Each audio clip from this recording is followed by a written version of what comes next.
queridos, vocês podem se assentar. Que bom estar com você nessa noite, podendo cultuar o Senhor, louvar o seu nome, o nome santo de Cristo Jesus. Sinta-se à vontade no nosso meio, aqueles que nos visitam também podem ficar à vontade. Se precisarem de qualquer coisa, nós temos a recepção ali, pode se achegar. Nós vamos ter salinha hoje, então se você está com seu filho aí, com uma criança, você pode levá-los até as tias Caróis, e as tias Caróis vão cuidar bem da sua criança. Elas vão ouvir o evangelho também. Hoje tem bastante criança, né?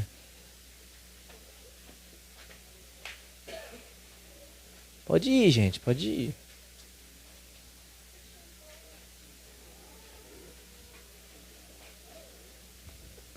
Queridos, quão amável e precioso é que os irmãos estejam em união.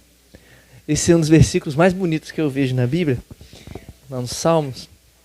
E a Bíblia diz que é como um óleo que cai na cabeça de Arão e que desce pelas suas barbas e então pega todo o corpo. Aquele óleo era o óleo da unção que ungia os sacerdotes.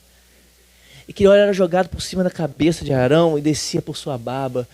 E todo sacerdote ficava muito feliz daquele óleo estar caindo sobre tudo. E Arão era alguém que tipificava o sacerdócio israelita, hebreu, muito assim, bem visto. Então o salmista entende tudo isso e diz: quão bom e quão suave, quão agradável é que os irmãos estejam em união. É como esse óleo que cai. Mas esse texto aponta para esse momento que está aqui acontecendo agora. Aponta para o momento em que Cristo é glorificado. E então o óleo da unção cai sobre a cabeça da igreja, Jesus. E desce então por seu corpo, que somos nós. E por causa desse sacrifício em que então o óleo caiu sobre Jesus, o óleo do Espírito cai sobre a cabeça, nós podemos dizer: quão bom e quão suave é que os irmãos estejam em união. Quão bom e quão suave é essa noite, queridos. Quão bom e quão suave é, porque o Espírito está sendo derramado sobre a cabeça que é Cristo. Está descendo sobre sua face, está caminhando por todo o seu corpo. E o corpo de Cristo somos nós. Esse texto é lindo, queridos, mas nós não vamos falar sobre esse texto hoje. Nós vamos continuar a nossa série, Manso e Humilde. E hoje nós vamos mais uma vez olhar para o prisma do coração de Cristo Jesus. O que nós estamos fazendo há alguns domingos por aqui. E tem sido maravilhoso, como sempre. Ouvir, ver, provar, experimentar o coração de Jesus. E hoje a gente vai continuar nessa jornada. Nós já estamos quase no fim. É uma pena, porque é muito lindo falar de Jesus, mas nós vamos continuar falando de Jesus nos outros sermões. E hoje nós vamos especificamente olhar a carta aos Gálatas, então vou pedir para que você possa abrir a sua Bíblia na carta de Paulo aos Gálatas.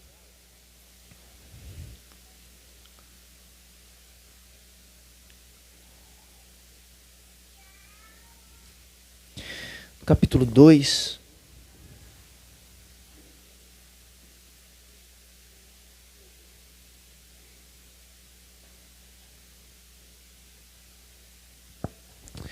Carta aos Gálatas, no capítulo 2, o nosso tema de hoje é o seu coração de liberdade, o coração de Cristo cheio de liberdade.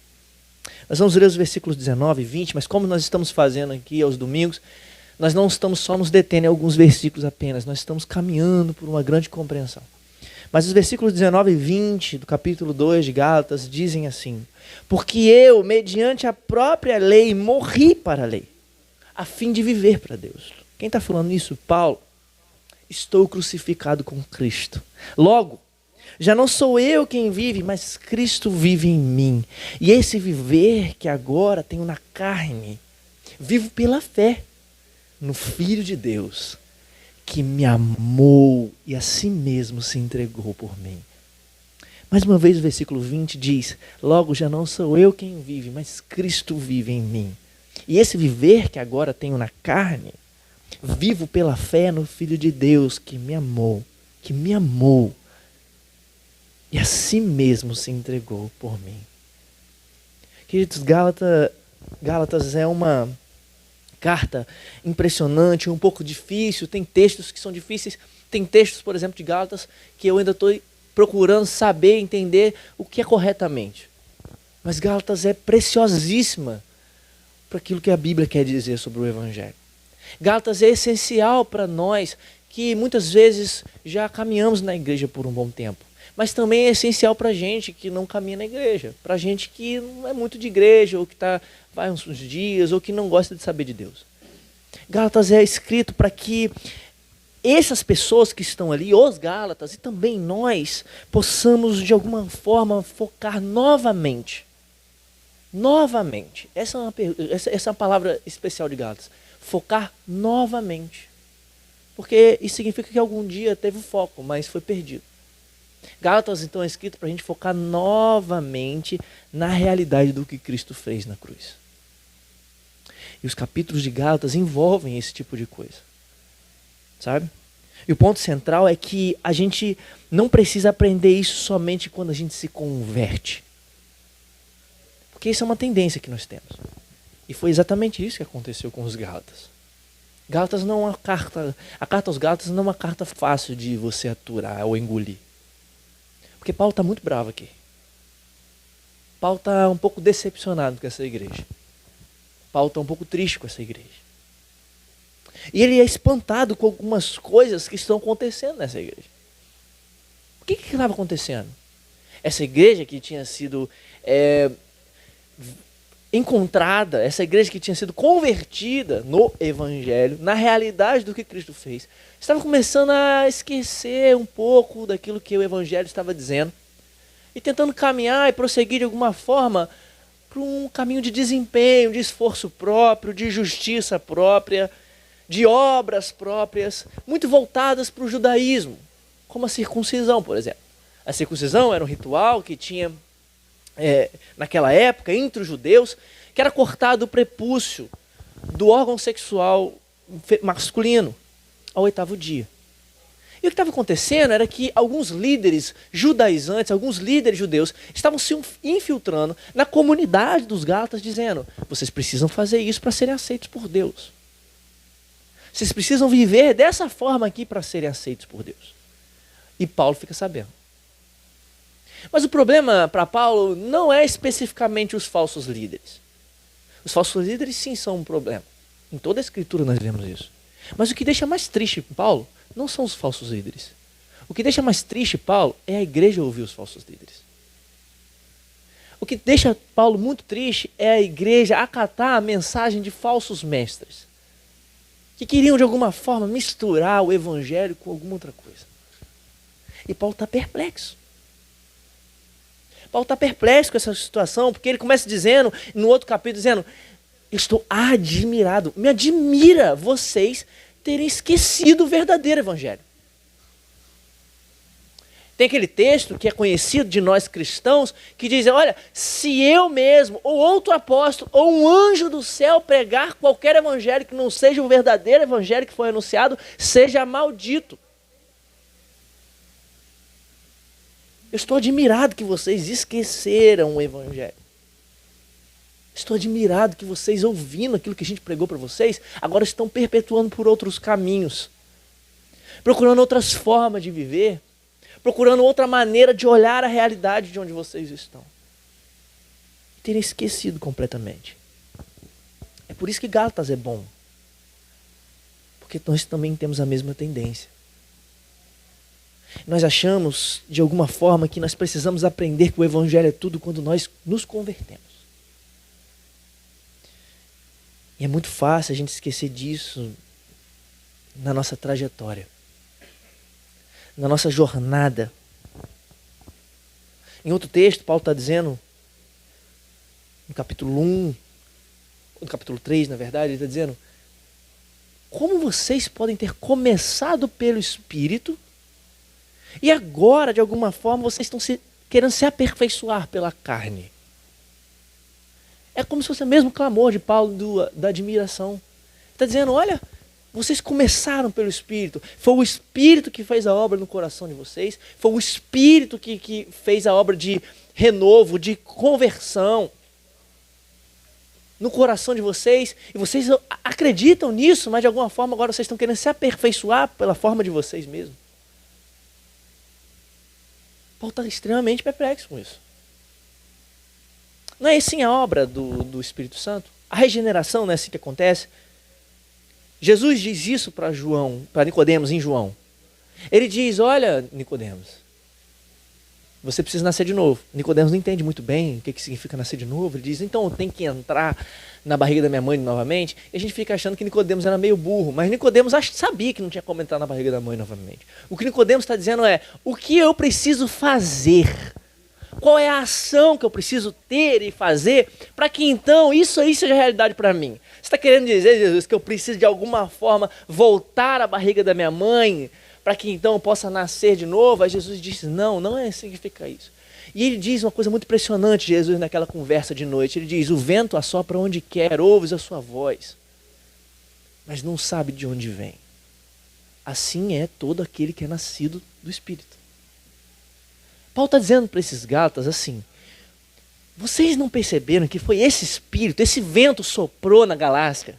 O vento do Espírito soprou e regenerou o coração de vocês, de forma que vocês deveriam continuar vivendo no Espírito. É por isso que no capítulo 5 e 6 ele diz, andem no Espírito, porque parece que aquela igreja esqueceu de andar no Espírito. Só estava lembrando de que o Espírito fez alguma coisa na vida deles, algum dia, em algum momento em que eles foram lá na frente e levantaram a mão. Mas eles esqueceram de andar no Espírito. Eles esqueceram de viver no Espírito. Eles esqueceram que a jornada da vida deles deveria ser uma jornada de caminhada no Espírito, não de caminhada de aperfeiçoamento próprio. E veja, o problema aqui não é nenhum pecado em si, no sentido de adultério, como tinha nos Coríntios. Mentira, como tinha em alguns outros lugares. O grande pecado dessa igreja é ter abandonado a realidade do que Cristo fez para começar a viver pela sua própria justiça. Começar a viver pelo seu próprio desempenho. Essa é a grande realidade dessa igreja. Mas é também a nossa realidade. Afinal, não há diferença de lugares, de eras. Desde Gênesis 3, nós temos a mesma tendência. Desde lá, Gênesis 3, quando diz que o homem e a mulher preferiram ouvir a voz do inimigo e desobedecerem a Deus para seguirem os seus próprios caminhos, todos nós temos a mesma tendência. E veja, não foi exatamente esse o grande movimento de Adão e Eva. Eles eram a imagem de Deus. E diante deles estava a árvore do conhecimento do bem e do mal, que a gente muitas vezes acha que é coisa ruim. A gente acha, olha, a árvore do conhecimento do bem e do mal, eles comeram porque era muito ruim. Mas tudo que Deus fez era bom. A árvore do conhecimento do bem e do mal não era uma coisa ruim. O problema não foi comer de um fruto, que o fruto tinha um pecado. O problema é eles terem comido sem a direção de Deus, eles terem comido por conta própria, para viver a partir do seu próprio desempenho. E o que desencadeou disso foi desempenho pessoal e próprio, que nunca foi suficiente para Deus. Quando eles descobrem que eles estão nus, o que eles fazem? Eles querendo fazer uma roupa por eles mesmos. E foi tão ruim o desempenho deles, em tentar se cobrir no meio da sua nudez, que Deus teve que ajudá-los depois. E fazer uma roupa melhor para eles. Tendências e mais tendências de simplesmente confiar no próprio desempenho. E na comunidade cristã isso não é diferente. No meio da igreja isso não é diferente. A gente pode falar, estamos blindados. Aqui é um lugar onde Deus está. E é por isso que nós vamos estar blindados aqui de alguma forma. Mas, queridos, quantos de nós estamos caminhando com esse mesmo sentimento interior de acreditar de alguma forma que a nossa obediência vai fazer Deus nos amar mais? Quantos de nós? Quantos de nós construímos status diferentes uns dos outros, no sentido de, ontem eu orei mais, hoje eu orei pouco, então hoje Deus não me ama tanto quanto me amou ontem. Nós construímos muitas fases da vida. E nós acreditamos que fases da vida são fases que Deus nos ama mais porque nós fazemos mais coisas. Que Deus nos ama muito mais se a gente obedecer mais. E veja bem, o problema não é a obediência. O problema não é o quanto você obedece. Porque é isso mesmo, sem santidade ninguém vai ver o Senhor. O problema é que há duas formas de viver a vida, de entender a sua própria identidade. Você pode viver a sua vida, você pode construir sua identidade para conseguir algo, e você pode construir sua identidade e viver a sua vida a partir de algo. E a nossa tendência com relação ao Evangelho é sempre tentar viver a nossa identidade para conseguir alguma coisa. Vivermos a vida cristã para adquirirmos alguma coisa, o favor de Deus, enquanto que nós devemos estar vivendo é a partir do que Cristo fez. A identidade que nós temos deveria ser a partir da obra da cruz. Mas nós não fazemos isso, nós passamos a acreditar que o que nós precisamos é fazer mais coisas, porque assim Deus vai nos aceitar melhor. Não é à toa que você sabe que quando você peca, se você tem consciência do pecado, e se você não sabe que é pecado, se você não entende o que é pecado, pense naquilo que você faz que você não gostaria que fizessem com você. Quando isso acontece, você esconde. E você fica morrendo de medo de alguém descobrir. E se você é um cristão e sabe que é pecado, você sabe que quando você peca, você não vai até Deus diretamente. Você não vai até Deus imediatamente. Você se esconde numa bolha. Porque você acha que naquele momento, se você for até Deus naquele momento, que Ele vai fazer te castigar.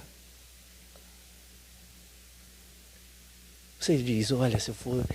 Meu Deus, eu não vou falar com Ele agora, não vou orar agora, não vou nem lá agora, porque se eu for lá agora, Ele vai me consumir, vai me pesar a mão, vai ser... Olha, a ira de Deus vai descer sobre mim. A ira que caiu sobre Jesus, a ira que está no inferno, eu vou experimentar. Sabe o que é isso? É onde Satanás te vence. É onde o diabo estava vencendo a igreja da Galácia. E onde ele mais vence? Diminuindo a visão que nós temos de Cristo.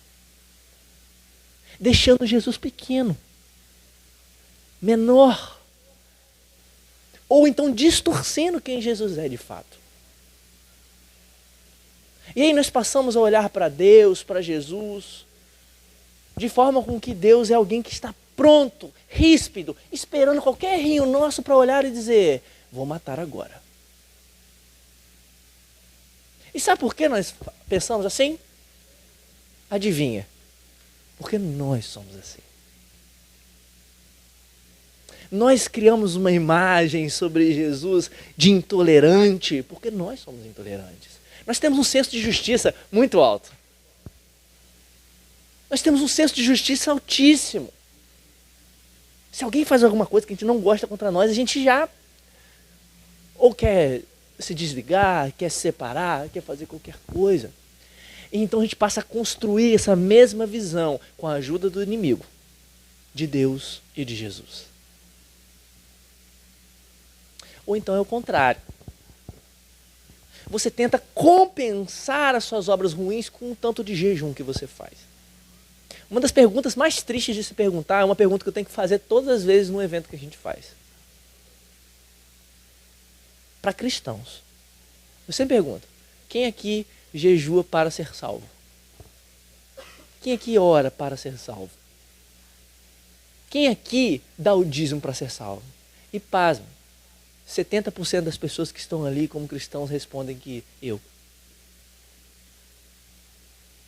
Porque de alguma forma há na cabeça delas que elas precisam compensar a inumeridade de erros e fracassos que elas são. E de fato nós somos fracassados.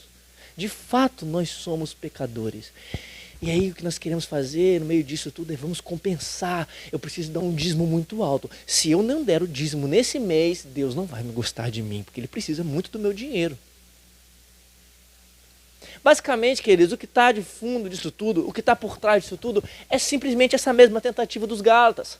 De ter de alguma forma conhecido e ouvido o Evangelho que Cristo fez, mas é isso que serviu para o dia da minha conversão. Agora, Senhor, deixa comigo. Eu vou começar o meu próprio desempenho. Muito obrigado aí. Valeu, Jesus. Agora, pode deixar na minha mão. Pode deixar comigo. E desempenho, atrás de desempenho, atrás de desempenho. E fracasso atrás de fracasso, atrás de fracasso.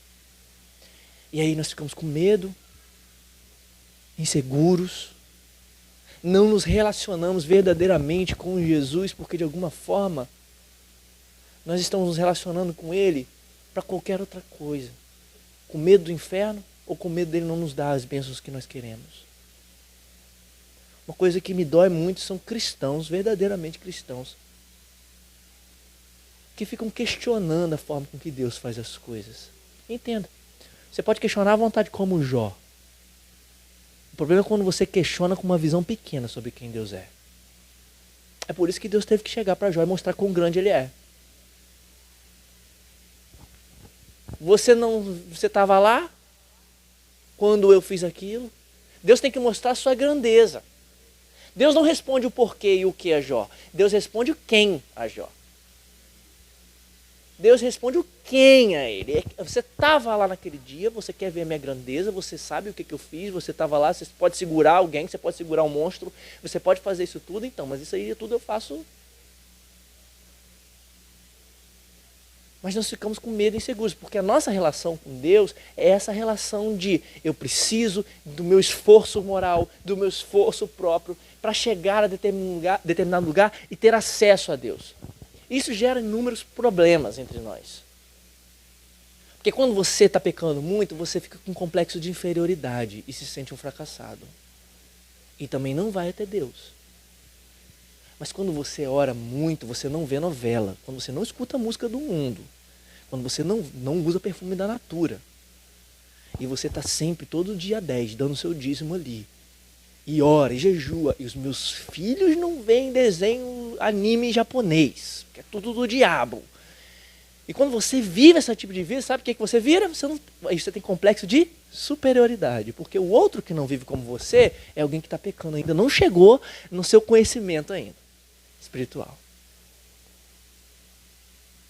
E aí você coloca um terno, coloca uma gravata e começa a cumprimentar qualquer pessoa na rua, seja ele que for. Tudo bem, varão? Como é que tá, varoa? Porque você acha que isso é sinônimo da sua santidade. E aí quando você vive uma vida assim, vamos falar, legal, de oração, de jejum, você começa a sentir complexo de superioridade sobre as pessoas. Porque quem não jejua, quem não ora, quem não jejua, quem não se arrepende, quem não bota o joelho na boca do pó, e não sei o que lá, não merece o que Deus está fazendo. E vai demorar um pouquinho de tempo para você perceber que você, como aquele que está com complexo de inferioridade fracassado, também não se relaciona nem um pouco com Deus. É só fachada. É só religiosidade vazia. Era exatamente isso que os Gálatas estavam passando. De alguma forma eles achavam que se eles fizessem aquele ritual, aquela forma, vivessem daquela lei, então eles conseguiriam ter mais um pouquinho de Deus do que eles já tinham, porque o evangelho não é tão suficiente assim. O que Cristo fez não é tão suficiente assim. Era assim que eles viviam. A verdade, queridos, é que a maioria de nós vê a vida cristã, ou vê o cristianismo, né, ou os evangélicos, e entendam, boa parte é culpa nossa mesmo, tá? De como o mundo vê a gente. Mas a maioria de nós vê o cristianismo, vê a vida cristã, vê o evangelho, sabe? Como uma fórmula básica de religião. E o que a religião diz? A religião diz, olha, eu obedeço para ser aceito. Já reparou todas as religiões do mundo? Todas as religiões do mundo têm um alvo, tem uma coisa que você precisa chegar. E para você chegar naquele lugar, você tem que fazer.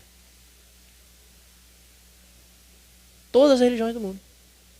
Para você chegar lá, para você obter aquilo ali, independente se é uma coisa espiritual, se é um bezerro, se é um mantra, se é o que for, independente do que seja, é um alvo que precisa ser chegado a partir daquilo que você faz. A partir de você ser, como a gente diz, né, religiosamente correto. Se você errar um pouquinho aqui, talvez você vai demorar mais do que o outro que está acertando. E a maioria de nós vê assim o evangelho, vê assim o cristianismo, como uma fórmula básica de religião. Então a maioria de nós nas igrejas estão aqui por quê? Por causa de uma experiência passada. Aquela experiência que eu tive foi tão bom, sabe? A maioria de nós baseia a sua vida cristã no dia que levantou a mão, foi ali na frente. A maioria de nós baseia a vida cristã no dia que teve aquele arrepio, que chorou bastante. Como eu lembro daquele dia, como foi bom. Por meio do desempenho, por meio da minha obediência, por meio de, sabe, de alguma forma em que eu preciso das minhas atitudes. A maioria de nós vem para a igreja porque acha que a igreja é o certo a se fazer. Sabe?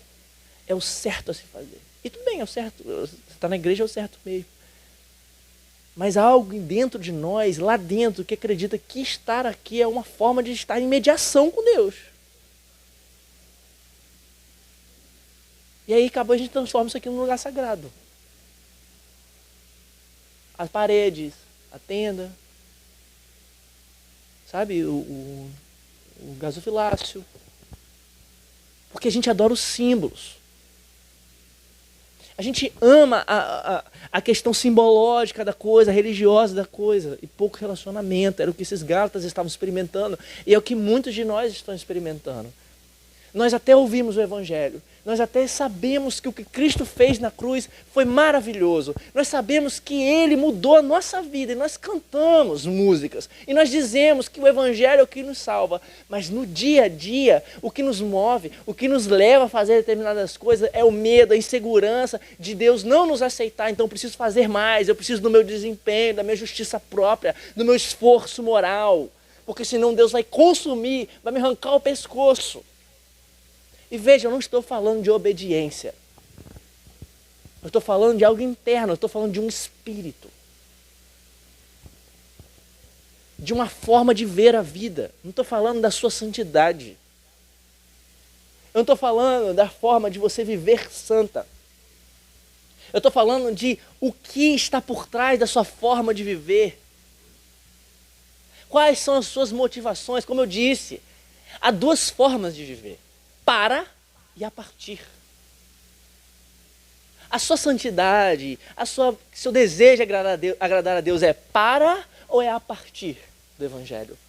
É para alcançar o favor de Deus ou a partir do favor de Deus? Um dos textos que eu amo da Bíblia é lá em Romanos, quando Paulo diz que é a bondade de Deus que produz o arrependimento. A gente troca, a gente faz o contrário. A gente acha que é o arrependimento que vai trazer a bondade de Deus. Aí a gente começa a construir nível. Aí a gente começa a pregar isso para os outros. Mas se você não se arrependeu e chorou 3 horas e meia, você não se arrependeu. Se você disse que se arrependeu, mas você continuou, fez uma semana depois, você não está arrependido. Isso não é arrependimento. Porque você precisa da bondade de Deus. Mas a Bíblia diz que é a bondade de Deus que gera arrependimento. O que Paulo está querendo dizer? A vida cristã é a partir do Evangelho. É a partir do que Cristo fez na cruz. É isso que Paulo está dizendo.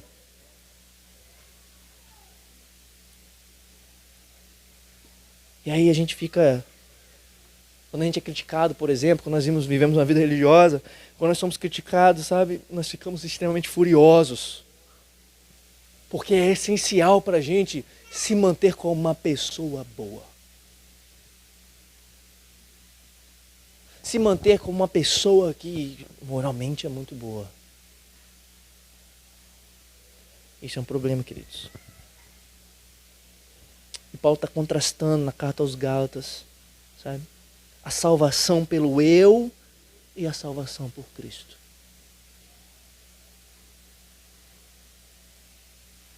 Quantos de nós somos assim, queridos? Nós já podemos até falar das doutrinas da graça, do amor de Deus. Mas o que os Gálatas estavam fazendo era cantar a verdade do amor de Deus. Os Gálatas estavam aqui, eu sou livre, mas na vida comum vivia como escravo. Os Gálatas estavam cantando que Jesus é aquele que salva, que Jesus é aquele que realmente restaura a vida humana, mas na vida comum eles queriam viver a vida deles a partir daquilo que eles acreditavam. Nós não somos assim também. O que a gente diz? Deus me deu tudo. Tudo que eu tenho, eu sou muito grato a Deus, porque Deus me deu tudo. Olha só meu carro, olha só meu dinheiro, olha só meu salário. Deus me deu tudo. Aí Deus diz, então agora passa a dar também. Aí você diz, não, mas deixa que eu resolva essa parte, Deus. Não é a mesma coisa? Você declara com os lábios a realidade de algo que Deus fez por você, mas na sua vida comum, você que decide como viver, você que decide qual desempenho você vai ter. Nós somos fissurados em conselhos, queridos. Nós somos fissurados em táticas. Nós somos fissurados em técnicas. É por isso que a gente prefere o livro 10 técnicas para ter uma vida saudável cristã espiritual do que simplesmente o evangelho. Nós preferimos que alguém nos dê 5 passos para chegar até Deus do que simplesmente ir até Deus. Porque a gente acha que é mais fácil, mas não percebe que é mais difícil. Isso que você acha que é mais fácil, ouvir um conselho, ouvir uma tática, ouvir uma técnica, não é mais difícil do que simplesmente largar o seu fardo e ir até Jesus? Mas nós construímos essas coisas, sabe? Por quê? Porque nós estamos preocupados na salvação pelo eu, pelo meu desempenho. Paulo está tratando justificação pela fé. E muitos de nós falamos assim, não, somente pela fé. Não é por obras. Nós declaramos essas coisas, não é por obras, é somente pela fé. Mas muitos de nós achamos que o que Deus está justificando é as nossas obras, não a gente. Pense sobre isso. E aí, naturalmente, nós construímos uma visão, uma identidade de orfandade, de órfãos. Não de agarrar na filiação de Deus, na adoção que Deus nos deu, que Paulo também está tratando nessa carta. Salvação pelo eu e a salvação por Cristo. Paulo está acusando isso aos Gálatas. Ele está dizendo que existe uma fonte básica do problema dos Gálatas e uma fonte básica também que nós podemos nos aproximar desses Gálatas. Uma fonte básica. O quê? Um espírito de legalismo. Um espírito de viver pela lei. Um espírito de viver pelo próprio desempenho, pela própria forma de viver. Paulo está dizendo, é isso que está aí, Gálatas. E eu estou dizendo nessa noite, é isso que está no nosso meio muitas vezes. O que significa um espírito de legalismo? Significa buscar o favor de Deus por meio do nosso bom comportamento. Isso é tão sério, está tão enraizado nos nossos púlpitos, que boa parte das pregações, o que acontece são pessoas tentando mudar o comportamento. Boa parte das pregações que nós ouvimos é mudanças de comportamento. É como se a gente tivesse uma folha e alguém te desse um conselho. Escreva nessa folha 10 áreas que você quer mudar. E comece a dar um check-in a partir de segunda-feira naquilo que você está melhorando. E a porcentagem de que você está melhorando. Está enraizado em nós.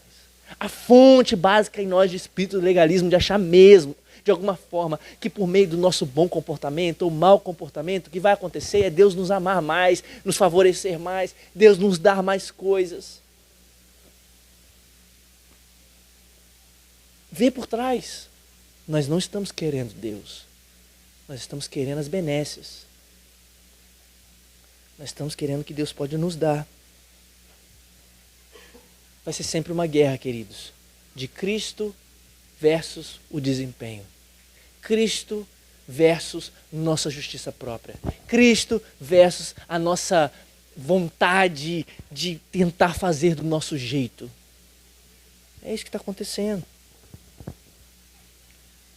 E vou te falar, queridos, a justiça pelas obras mata o entendimento que nós temos de Jesus.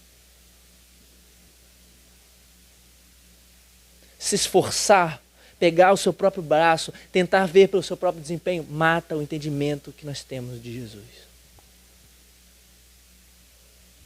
Diminui a visão de Cristo para nós. Mas nós não sabemos disso. Isso que você está falando aí, João, a gente já sabe, a gente é cristão há 10 anos. Eu vou na igreja, João, você está aí, está falando coisa que eu já sei. Mas é exatamente isso que deixa Paulo perplexo. Se você abrir comigo lá no capítulo 3, no versículo 10, Paulo dá uma das declarações mais profundas da Escritura assim para mim. Ele diz exatamente assim, Gálatas capítulo 3, versículo 10. Ele diz, Todos quantos, pois, são das obras da lei, estão debaixo de maldição. Porque está escrito, maldito todo aquele que não permanece em todas as coisas escritas no livro da lei para praticá-las. Todos quantos, pois, são das obras da lei, estão debaixo de maldição. Por quê? Porque maldito todo aquele que não cumpre toda a lei.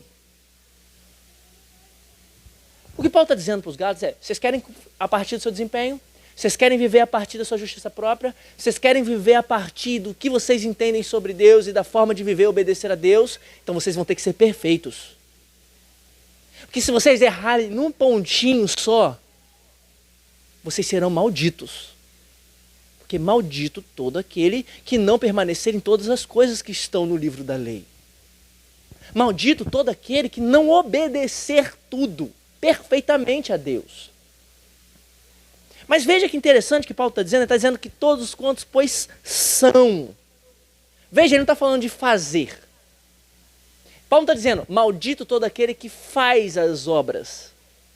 Porque fazer não é o problema. Paulo está dizendo de ser. Maldito todo aquele que é. Todos aqueles que são das obras. Isso aqui é interessante para nós. Significa que há uma diferença entre você fazer, que é obedecer, que é cumprir, que é ser santo, e ser. Ser é pertencer a uma realidade, a uma forma de ver o mundo. Ser das obras significa confiar em si mesmo. Ser das obras significa ver a vida a partir da confiança que tem em si e não na confiança que tem naquilo que Deus fez. É isso. E isso significa falta de evangelho. Qual o grande problema dos Gálatas? Eles estavam pecando muito. Qual o grande problema dos Gálatas? Eles estavam não conhecendo teoricamente a teologia sistemática. Não, o problema dos Gálatas é que eles estavam longe do evangelho. Havia um déficit do evangelho. E muitas vezes há um déficit do evangelho em nós também. Porque nós abandonamos. Nós acreditamos que o evangelho é só a porta de entrada. Mas o que o evangelho diz, queridos? E nós voltamos para o texto que nós lemos lá no começo. Que Paulo está dizendo, porque eu, mediante a própria lei, morri para a lei. Ele está dizendo aqui, eu não quero obedecer. Não é liberalismo, queridos. Não é tipo assim, agora eu vou viver a vida que eu quero. Não, ele está dizendo, eu morri para essa forma de viver do meu próprio desempenho, de confiar em mim mesmo. Ele está dizendo, eu tentei de tudo. Eu tentei de todas as formas. Eu tentei ser justificado naquilo que eu fazia como fariseu. Eu tentei obedecer a Deus no máximo do máximo. Eu tentei confiar mais do que todos na minha própria nação. Eu tentei confiar mais do que todos naquilo que as pessoas diziam de Israel ser o povo de Deus. Não havia ninguém como eu. E quanto ao zelo, eu ainda matei aqueles que falavam o nome de Cristo. Eu tentei de tudo. Eu tentei obedecer a lei, mas mediante a própria lei, versículo 19, eu morri para a lei. Eu morri para a confiança em mim mesmo. Eu morri para o desempenho pessoal. Eu morri para a minha justiça própria. Eu morri de acreditar em mim mesmo, de acreditar de alguma forma eu posso ter mais do favor de Deus. Eu morri, mas ele continua dizendo, a fim de viver para Deus. E então diz essas palavras que devem tocar todos nós, que são lindas quando ele diz, estou crucificado com Cristo. Estou crucificado com Cristo. Significa então que, olha que coisa interessante que Paulo está dizendo. Eu morri. Da mesma forma que Cristo está crucificado, o que eu fiz então foi também me pregar lá. Porque em mim não serve mais nada. Quem eu sou não serve mais para nada. O que eu devo fazer então é estar com Cristo e me crucificar com Ele de alguma forma. Estou crucificado com Cristo, logo, já não sou eu quem vive, mas Cristo vive em mim. E esse viver que agora tenho na carne, vivo pelo desempenho, vivo pela minha justiça, vivo pelo quê, gente? Na fé, no Filho de Deus. E o que o Evangelho diz, que é diferente do desempenho, que esse Filho de Deus fez, me amou. Esse Filho de Deus me amou e a si mesmo se entregou por mim. Toda a minha confiança, Paulo está dizendo, tudo que eu faço, tudo que eu tenho, tudo que eu já tentei na vida, todas as minhas formas possíveis de fazer alguma coisa, agora eu vivo, depositei, eu peguei toda a minha vida, toda a minha confiança em mim mesmo e depositei no Filho de Deus, porque não houve ninguém que me amou e que se entregou por mim como Filho de Deus. Eu estou crucificado com Cristo. Ele me amou, Ele se entregou por mim. Eu construí a minha vida em Jesus. É isso que Paulo está dizendo aqui nesse texto. A lei exigiu muito de mim, Gálatas. A lei exigiu muito, a lei vai exigir muito de vocês, Gálatas. A lei vai exigir muito de vocês nessa noite. Então eu decidi morrer para aquele que me amou e se entregou por mim.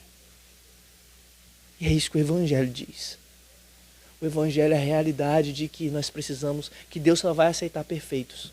Eu me lembro de um dia, eu me encontrar com uma menina, uma pequena menina, hoje ela já tem 16 anos, mas ela tinha 10 na época. Hoje, graças a Deus, ela está convertida depois desse dia, quando ela tinha 10. Eu sentei numa mesa, era uma lanchonete, e ela era muito católica, ela acreditava que ela devia ir lá fazer as coisas, ela acreditava que ela tinha que fazer determinada coisa, que senão ela ia para o inferno. Aí eu comecei a perguntar para ela, falei, olha, se você fizer tal coisa, você acha que vai para o céu?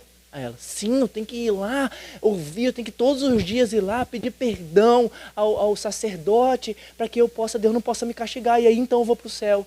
Aí eu falei, minha querida, Deus só aceita perfeitos no céu.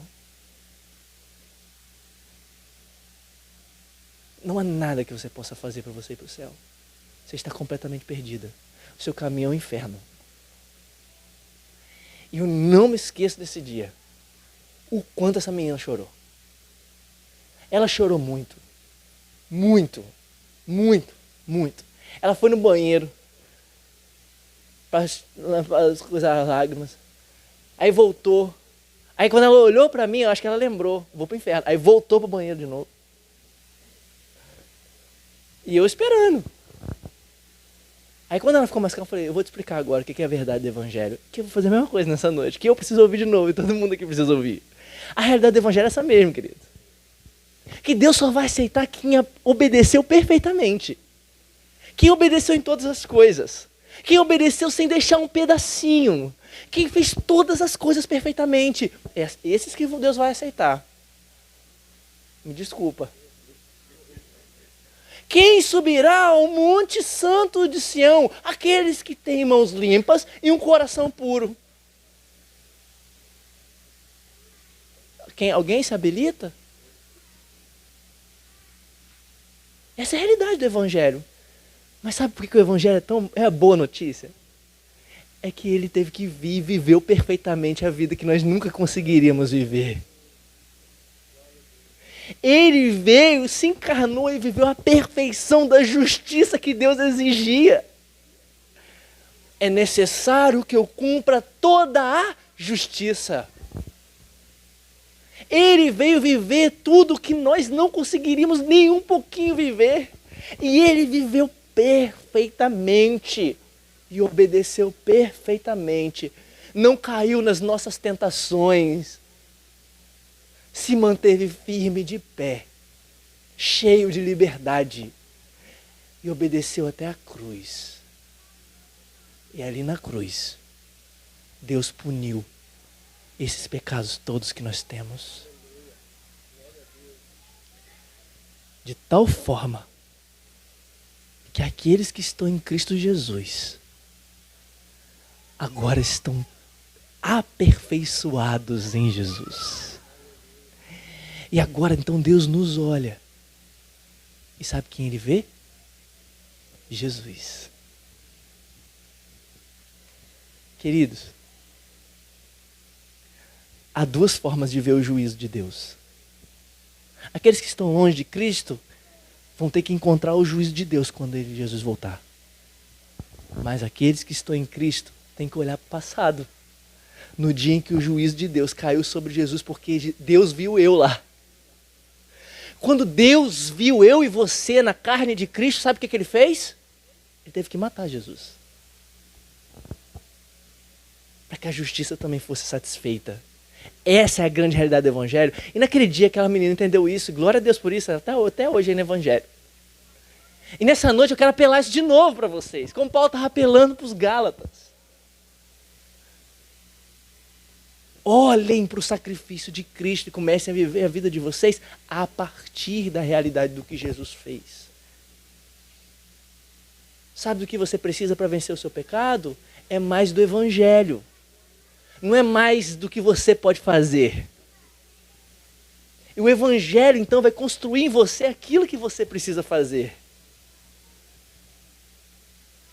Sabe do que você precisa para vencer exatamente essa área aí que você quer parar com isso? De alguma forma, você sente que isso não é legal de ter, de viver?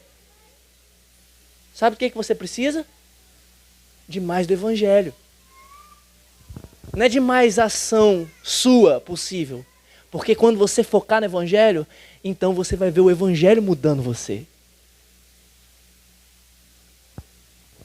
É isso que significa Jesus ter tomado sobre si pecado. É isso que significa aquele que não conheceu o pecado se tornou pecado para que nós fôssemos feitos justiça de Deus. Romanos.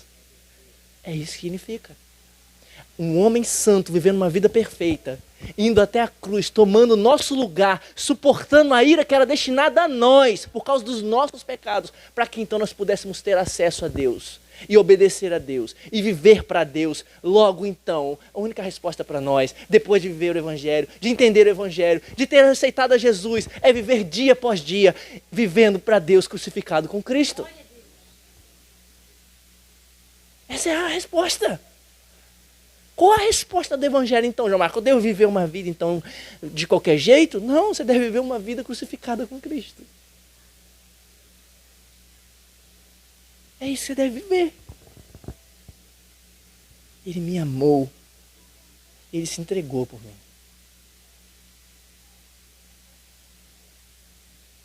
É tudo baseado na promessa, queridos. A vida cristã, no Evangelho, não é que o Evangelho é a porta de entrada. É isso que a gente vai ter que abandonar nessa noite, em nome de Jesus. O Evangelho não é a porta de entrada da vida cristã. O Evangelho é o A a Z da vida cristã. O Evangelho é toda a jornada da vida cristã. O Evangelho é que você precisa lembrar amanhã quando você acordar.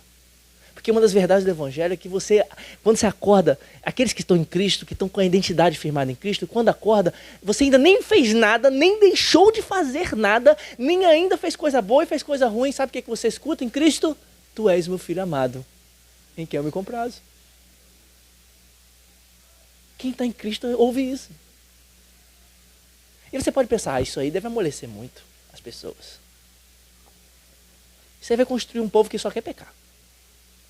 Isso aí vai deixar as pessoas muito mole. Mas uma das coisas que eu sei, queridos, é que o Evangelho é o poder de Deus. O Evangelho não é o quanto você acha que as pessoas vão ficar mole ou não. O Evangelho é o poder de Deus transformando a vida do homem. E você precisa lembrar disso amanhã. Lembrar que a vida cristã, queridos, é o processo de trazer a sua identidade, o seu eu, o seu ego, sabe? Aquilo que está no seu interior mais profundo, o seu mundo interior cheio de medo, cheio de insegurança por causa dos seus fracassos. É trazer tudo isso de volta para a verdade mais fundamental de todas, a cruz de Cristo Jesus. É por isso que nós cristãos temos uma mania muito boa, que nós nunca podemos esquecer, que lá pelas 10 ou 11 da noite, a gente vai junto aos nossos fracassos diários, sabe? E quantos fracassos nós temos diários, né? Nós juntamos esses fracassos diários e levamos aos pés da cruz novamente. É uma mania que a gente tem de cristão.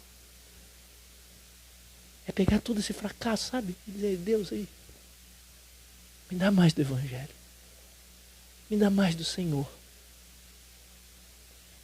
Sabe? E perceber que o que a gente deve fazer é deixar com que o pecado parta o nosso coração.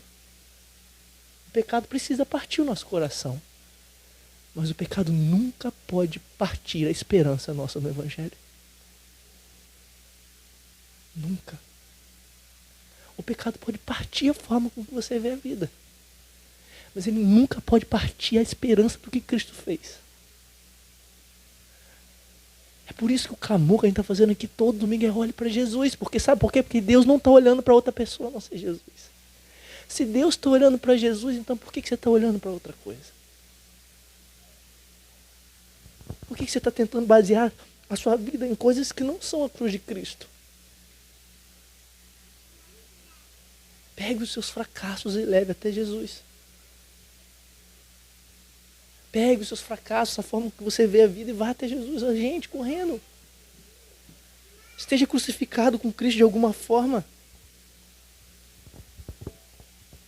Comece a se perguntar qual é a forma que você vive. Se você está entre os órfãos, com uma identidade de orfandade, porque vive a partir de si mesmo, ou se você está se vendo como um filho de Deus.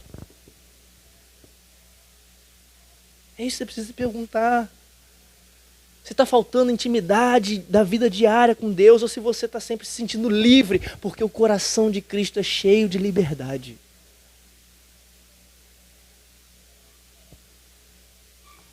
Se você vive sempre ansioso com relação à amizade, dinheiro, ou se você está aprendendo a viver contente com aquilo que Deus está te dando.